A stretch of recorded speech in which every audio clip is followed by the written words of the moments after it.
Лекцијата искрено не сум осетил такво нешто, ниту сум чул. И затоа не сакам да шпекулирам. А секогаш вие ќе слушате разни гласини, шпекулации, тоа е нормален дел од оваа работа. Меѓутоа секогаш останувало само на шпекулации. Меѓутоа за младенските селекции таму поприлично сум сигурен дека тоа се случувало. Инаку ова кога зборите за првите тимови, од секогаш имало такви шпекулации. Се поврзуваат разноразни контакти, нормално има премногу играчи, сега секој ќе се осети навреден, зошто не игра, дека некој е повикан бидејќи е некоја комбинација со менаџер, меѓутоа за репрезентацијата тоа секогаш останувало во сферата на шпекулациите.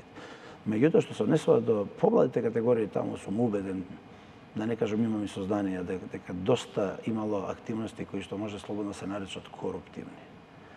И дека резултатите во тој период на младинските селекции нас не се катастрофални, затоа што па и, да не кажам, и стручните лица кои биле поставени, не им било место таму. И дали оној рез, да кажеме, на селекторите на младинските репрезентации, кога беа практично сменети сите, е поврзано со тоа или? Не, јас едноставно направив рез од смисла затоа што мислам дека нас ни треба нов почеток. Значи, таму резот се направи и со во повисоката раководна структура. Значи Ѓорги Христов беше поставен за технички директор, задолжен за младите селекции.